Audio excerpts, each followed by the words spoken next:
Olá, gente! Estamos por aqui mais uma vez, certo? Como eu falei para vocês, a nossa aula de ensino religioso de hoje vai falar sobre a inclusão de pessoas com deficiências.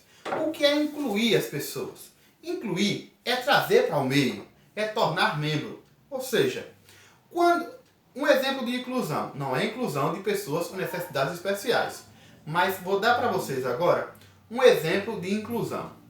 Quando vocês entram na sala de aula, vocês foram inclusos naquela turma. Vocês entraram, passaram a tornar-se membros daquela turma.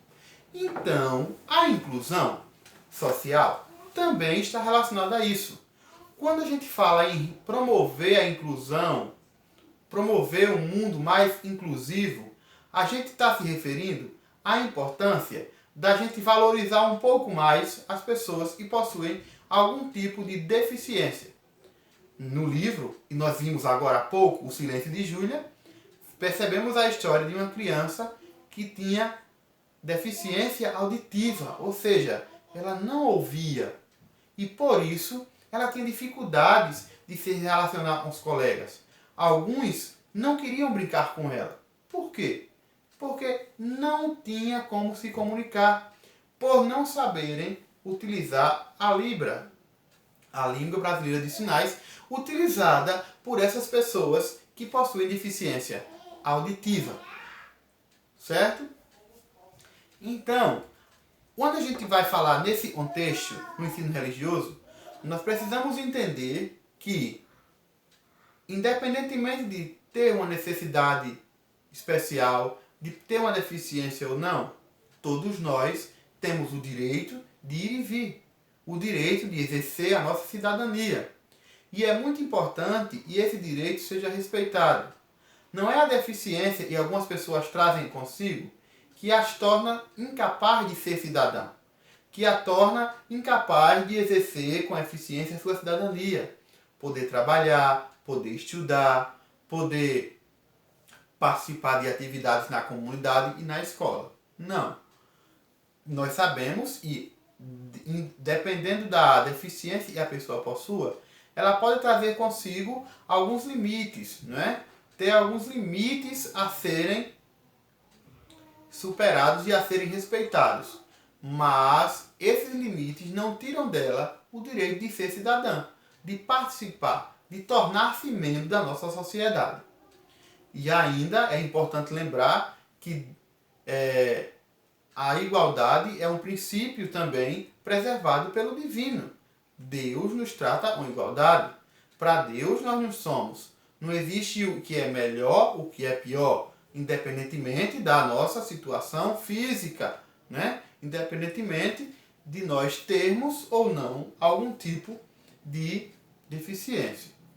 Então, partindo disso, eu quero que vocês façam uma pesquisa, pode ser na internet, pode ser até mesmo uma entrevista com as pessoas que moram na sua casa, sobre se eles sabem o que é inclusão, como a inclusão deve acontecer, quais são as atitudes que as pessoas devem tomar para que a inclusão aconteça de forma eficiente, e a partir disso vocês vão produzir um textinho informativo, dizendo um textinho, e traga e vai ler para o leitor, para mim e para as demais pessoas, informações sobre como a inclusão acontece, o que é a inclusão, como ela pode acontecer, quais são as dificuldades que ainda se enfrenta no mundo atual para que se promova a inclusão e etc.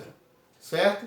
Eu espero que vocês assim procurem pesquisar mesmo sobre a temática. É uma temática muito importante, uma temática também muito atual, tá? E a gente precisa compreender melhor esse assunto para que a gente também possa compreender melhor o outro.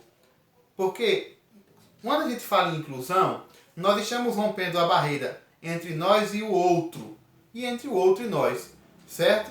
Não é até um pouco redundante falar dessa forma, mas assim, quando eu falo de rompimento de barreiras, é porque tanto é difícil para o outro, quando ele é excluso, quanto é difícil para a gente em algumas situações que a gente quer incluir, mas por não deixar-se fazê-lo, a gente não consegue envolver-se com o outro.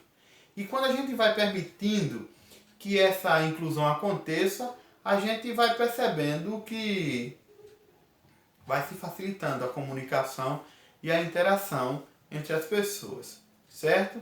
Então é isso, vamos pesquisar um pouco sobre a inclusão, vamos discutir um pouco e dizer assim, por que é importante trazer o outro? Vocês viram que cena bacana no livro? Uma criança sem nenhuma deficiência brincando com uma criança cadeirante. Isso nos leva a perceber que não é a cadeira de rodas que vai limitar o potencial daquela criança de interagir com o outro. Ela só precisa ser reconhecida e ser trazida para o meio como um indivíduo importante e também como um cidadão. Assim como nós, né? E não temos deficiências e nos interagimos bem com os outros e também não tem. Mas nós precisamos nos interagir bem também com as pessoas que possuem algum tipo de deficiência, seja ela física, auditiva, enfim. A gente precisa valorizar mais o outro, fazer com que o outro se sinta cada vez mais acolhido, para que a gente possa viver com dignidade a nossa cidadania, né? E fazer o bem, né, ao outro, e que isso é muito importante para que a gente se aproxime um pouquinho mais do divino, tá certo? Então, bons estudos e até mais. Logo mais às 15 horas estaremos online, pelo aquele link que eu dispus lá no grupo, através do aplicativo Google Meet, certo? Qualquer dúvidas, vocês podem deixar o comentário embaixo no vídeo ou também podem deixar lá na plataforma. Eu estarei à disposição das 13 às 17 horas para responder as dúvidas de vocês, tá certo? Um forte abraço, fiquem com Deus e até logo mais às 15 horas pelas ondas do Google Meet. Abração!